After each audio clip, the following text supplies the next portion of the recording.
इस वीडियो में हम सिनोनिम्स एमसीक्यूज डिस्कस करेंगे। ये सारे सिनोनिम्स एमसीक्यूज जो है पास्ट पेपर से ली गई है।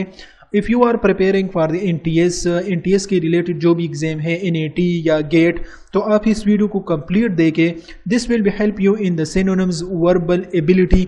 तो फॉर मोर वीडियोज़ प्लीज़ इस चैनल को सब्सक्राइब कर ले, इस वीडियो को लाइक कर ले, कमेंट ज़रूर कर ले।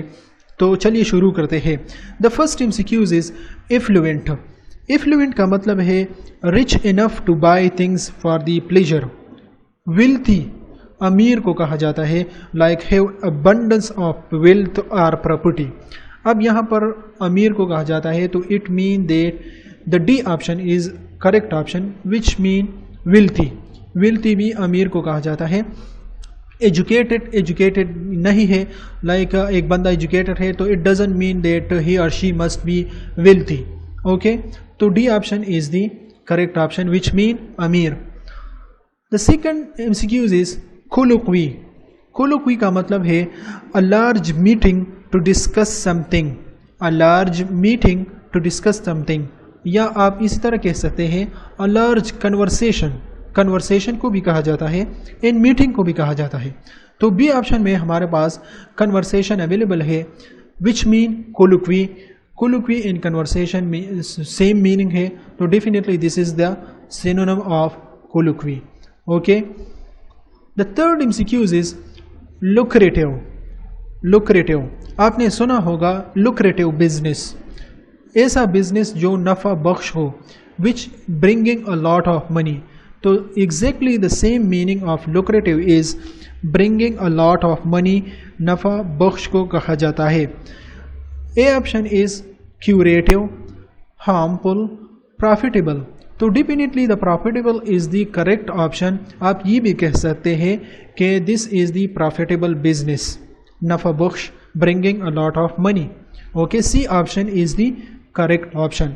यहाँ पर बी ऑप्शन में आप देखें हार्मफुल। हार्मफुल मीन नुकसानदेह, तो it mean that harmful is the antonym of the profitable और लुक्रेटिव। हार्मफुल जो है एंटोनिम बन गया एंड प्रॉफिटेबल सिनोनिम बन गया। D option is इम्परटर्बिलिटी।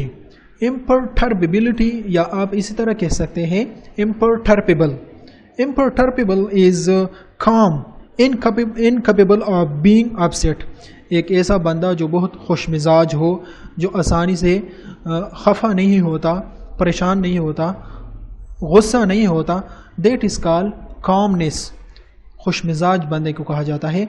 तो A option is effectiveness, B option is calmness. तो definitely calmness is the synonym of imperturbability.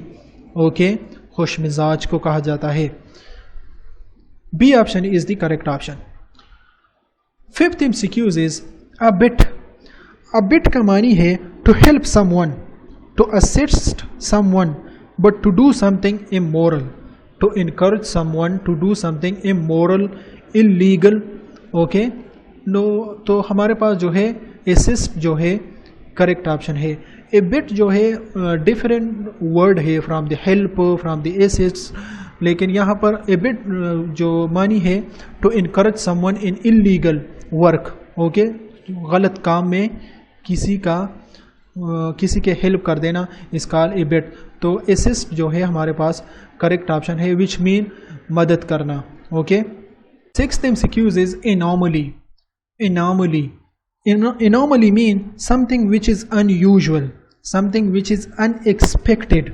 Okay, like when something which is unexpected, definitely it's called irregularity. like आपने expect नहीं किया एक ऐसा situation को and that's happened, so that would be called irregularity. तो यहाँ पर सी ऑप्शन हमारे पास जो है करेक्ट ऑप्शन है, because the irregularity mean unexpected situation, anomaly mean unexpected unusual situation. यहाँ पर ए ऑप्शन जो हमारे पास है normal. Normal you can say that the antonym of the anomaly or irregularity. Okay, तो normal antonym हुआ और irregularity जो है ये synonym हुआ, which is the correct option of anomaly. The seventh MCQ is abstruse. Abstruse का एक मानी ये है something which is hard to understand, which is very complicated. आपने सुना होगा abstruse argument, एक ऐसा argument which is very complicated, which is very difficult to understand, लेकिन वो मानी यहाँ पर यूज़ नहीं होता. यहाँ पर कौन सा मानी यूज़ होती है? abstruse का सेकंड मीनिंग ये है सीक्रेट, हिडन, लाइक मख्फी को कहा जाता है, पोशीदा को कहा जाता है. ए ऑप्शन है शुवी. शुवी का मतलब दिखाना, तो definitely this is the antonym. यहाँ पर evident, to prove something, skillful, irrelevant words है. कंसील्ड पर आ जाइए, which is E option, and its meaning is hidden, secret, like to hide something is called conceal. तो ई ऑप्शन हमारे पास जो है करेक्ट ऑप्शन है. मख्फी एंड एब्स्ट्रूज का मानी भी है मख्फी, हिडन. यहाँ पर ए ऑप्शन जो है शुवी is the antonym of the abstruse. D option 8 MCQs is vacuous. Vacuous का मतलब है completely lacking in intelligence. Someone who don't have idea, who don't have the intelligence is called vacuous. If someone don't have the intelligence, ideas, that's called stupid. Okay, purposeless को कहा जाता है, lacking in idea को कहा जाता है. तो stupid and vacuous जो है एक दूसरे का synonyms है. 9th MCQs is pragmatic. Pragmatic mean based on the reality, हकीकी. Okay, practical. ओके, तो यहाँ पर प्रैक्टिकल हमारे पास फर्स्ट ऑप्शन में अवेलेबल है, विच मीन pragmatic. तो pragmatic एंड प्रैक्टिकल जो है एक दूसरे का सिनोनिम है. यहाँ पर सी ई ऑप्शन में आप देखें uncertain. Uncertain is the antonym of the practical या pragmatic. ओके, तो हम सिनोनिम के साथ साथ जो है एंटोनिम्स भी डिस्कस करते हैं. 10 MCQs इज प्रोबिटी. प्रोबिटी में मतलब है सच्चा, दियानत को कहा जाता है, like a very honest way of behaving. Okay, a very honest way of behaving. Probability. अब यहाँ पर आप देखें कि प्रोबिटी एंड प्रोबेबिलिटी प्रोनाउंसिएशन थोड़ा बहुत सेम है, तो इसलिए ये दिया हुआ है for the confusion. B option जो है ऑनेस्टी. ऑनेस्टी का मतलब बे ही है सच्चा या दियानत को कहा जाता है. तो B option is the correct option, which mean probability. तो प्रोबिटी एंड ऑनेस्टी एक दूसरे का सिनोनिम है, and B is the correct option.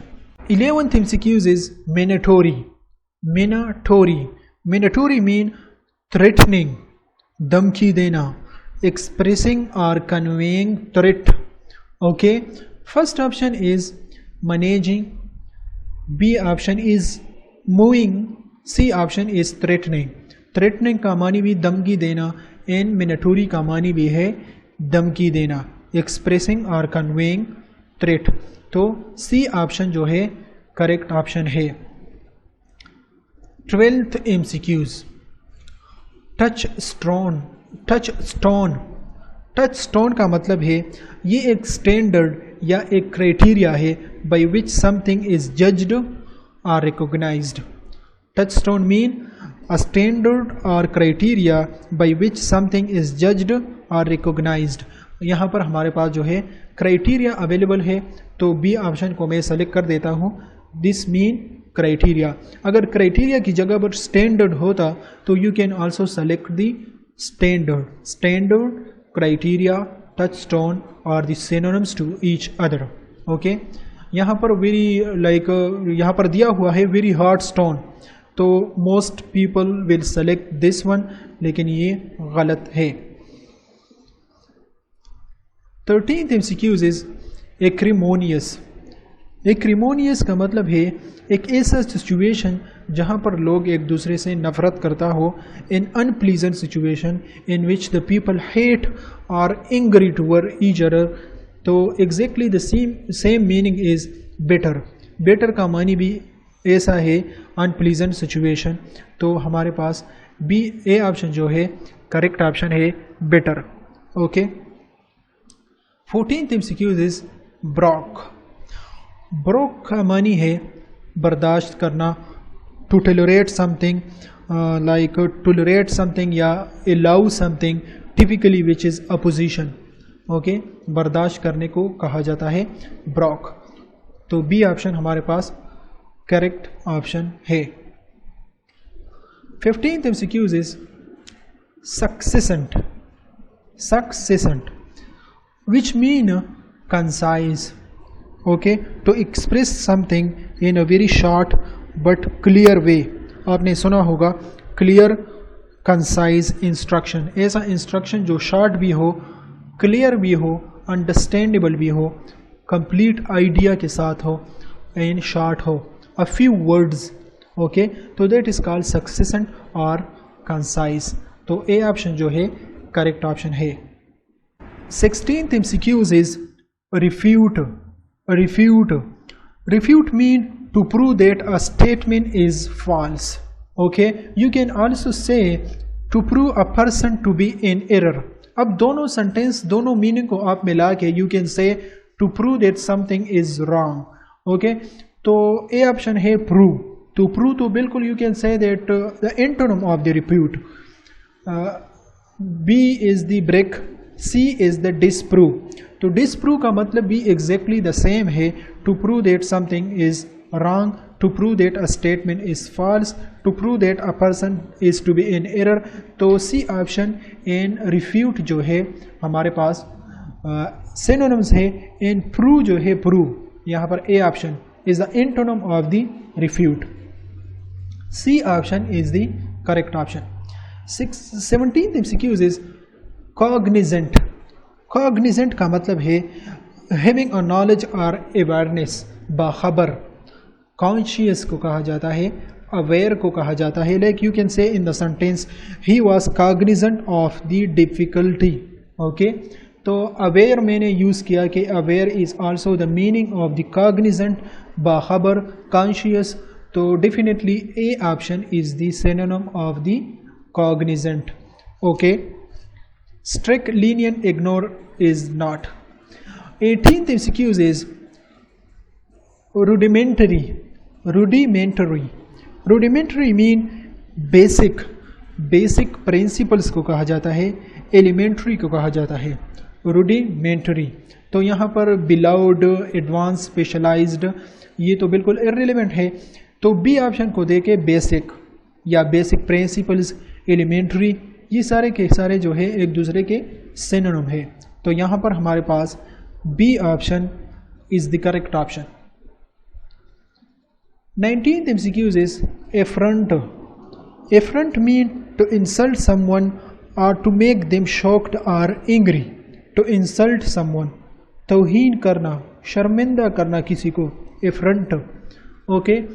तो A option is stupidity, B is the intelligence, C is the praise. Praise is the antonym of the affront, क्योंकि praise का मानी है तारीफ करना, एफ्रंट का मानी है तौहीन करना। डी ऑप्शन जो है insult, which is exactly the synonym of the affront, okay, D is the correct option. 20th MCQs is intrepid, intrepid, okay, intrepid means someone who is brave, unafraid को कहा जाता है, fearless को कहा जाता है। तो afraid जो है ये तो एंटोनिम हो गया intrepid का। in brave बहादुर है, डरता नहीं है, he is fearless, unafraid, that is called intrepid or brave। तो brave is the synonym of the intrepid, okay, B is the correct option। Next MCQs is ingenuous, ingenuous, ingenuous mean someone who believes everything that the people tell them because they have not much experience in life। like if someone don't have the experience in the life, so definitely that person is called the innocent। किसी को भी follow कर देता है, किसी की बात को भी पर भी अमल कर देता है, तो that person is called the innocent और ingenuous। इस ingenuous का एंटोनिम क्या है? clever, होशियार, okay. the clever is the antonym of the ingenuous and innocent is the synonym of the ingenuous। 22 MCQs. foresee. Okay, foresee का मतलब है पेश गो. टू सी और know something will happen in the future. आप exactly तो ये नहीं बता सकते कि फ्यूचर में ये होगा, that will be happen in the future. Definitely आप प्रिडिक्ट करोगे तो फ्यूचर के लिए प्रिडिक्शन होती है, हमने पिछले MCQs में भी डिस्कस किया. तो प्रिडिक्शन हमारे पास जो है डी जो है करेक्ट ऑप्शन है, foresee या prediction. Okay, is the correct option. 23rd MCQs. Billy cause.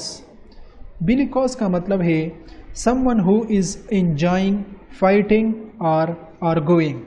Okay, someone who is enjoying fighting or arguing, that person is called bellicose, and that person is also called hostile.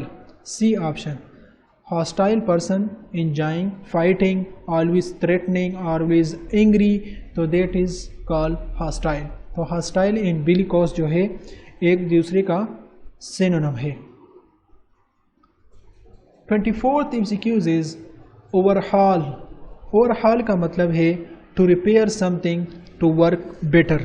To repair something, इन repair हमारे पास first option में ही available है, तो repair जो है और overhaul जो है एक दूसरे का सिनोनिम है. Okay. 23rd MCQs. Regime. Regime का मतलब है a government to control a country. Okay, government को कहा जाता है government. C option is the correct option. Next MCQs is altercation. Altercation mean a heated or angry dispute. आप ये भी कह सकते हैं a noisy argument. Argument को भी आप कह सकते हैं. तो argument हमारे पास पहले ऑप्शन में ही अवेलेबल है, तो argument is the synonym of the altercation. Okay. Next MCQs 27. Remittance. Remittance mean a sum of money that you sent as a payment. Okay, सिर्फ में पेमेंट को भी कह सकते हैं. तो पेमेंट कौन सा है यहाँ पर? Connection, income, attendance in payment. तो पेमेंट को कहा जाता है रेमिटेंस. ओके, तो D option is the correct option. Next MCQs is fiasco. Fiasco mean A complete and embarrassing failure. Embarrassing failure को कहा जाता है फियास्को. तो ए ऑप्शन हमारे पास जो है करेक्ट ऑप्शन है. Okay, fiasco is the synonym of the failure. 29th MCQs is frown. Frown का मतलब है, आप यहाँ पर पिक्चर में देख ले, आपको खुद ही अंदाज़ा हो जाएगा what is the meaning of frown. अब ये हैप्पी फेस है या एंग्री फेस है, तो that is called the frown. हमारे पास जो सी ऑप्शन है which is angry face is called the frown. Happy face is the antonym of the frown. Okay. Next MCQs is prerogative. Prerogative का मतलब है a right that a particular person और group has. A right, हक, हुकूक, that is called a right. तो हमारे पास B option जो है right is exactly the same meaning. तो right is the synonym of the prerogative. Okay. Next MCQs is eradicate. Eradicate का मतलब है to eliminate, to get rid of something completely. मिटाना, किसी चीज़ को मिटाना, that is called eradicate. यहाँ पर सी ऑप्शन ऑफ दे के eliminate. Eliminate का मतलब भी है to get rid of something. For example, you can say a program is to eradicate polio. You can also say a program is to eliminate polio. तो दोनों का meaning जो है सेम ही है. So the C option is the correct option. Eliminate is the synonym of the eradicate. 32 MCQs is renounce. Renounce. Renounce का मतलब है तर्क करना, रिजेक्ट कर देना. तो रिजेक्ट हमारे पास बी ऑप्शन है which is the synonym of the renounce. Next MCQs is daze. Daze का मतलब है someone who is unable to think clearly और understand what is happening around him और हर. ओके, इफ शी और he is unable to think clearly, so that person is called confused person. तो A option हमारे पास जो है correct option है. Days का आप डायरेक्टली भी मीनिंग कर सकते हो confused. 34th MCQs is commensurate. Commensurate. A option is continue, B is beginning, C is end and D is equivalent. Commensurate का मतलब है corresponding in size और degree or in proportion. इसका मानी ये भी कह सकते हैं equivalent, equal को कहा जाता है, corresponding को कहा जाता है. अब equal, equivalent, corresponding, commensurate जो है एक दूसरे का सिनोनिम्स है. सो हमारे पास जो है डी ऑप्शन जो है करेक्ट ऑप्शन है. सम टाइम यहाँ पर फॉर एग्जांपल दिया हुआ होता है करस्पॉन्डिंग, यहाँ पर इक्वल, यहाँ पर इक्विवेलेंट, यहाँ पर ऑल ऑफ द अबव. तो ऑल ऑफ द अबव पर आप सेलेक्ट कर सकते हैं. Next MCQs is, and this is the last MCQs, liability. Liability mean responsibility. I am not liable, I am not responsible. You can से this. Responsibility का मतलब जिम्मेदार एंड लाइबिलिटी का मतलब भी जिम्मेदार. So these were all the MCQs. ये 35 MCQs जो मैंने आपके साथ डिस्कस की, ये सारे के सारे जो है पास्ट पेपर से आए हैं, NTS से. ये पास्ट पेपर 2012 भी हो सकती है, 2013 भी हो सकती है, इससे भी पुराने हो सकती है, लेकिन सारे के सारे जो सिनोनिम्स है ये पुराने पेपर्स के थे. तो पेपर ये वीडियो आपको कैसी लगी आप ज़रूर कमेंट सेक्शन में ज़रूर बता दें और वीडियो को ज़रूर लाइक करें. इस चैनल को प्लीज़ सब्सक्राइब कर ले. Thank you for watching.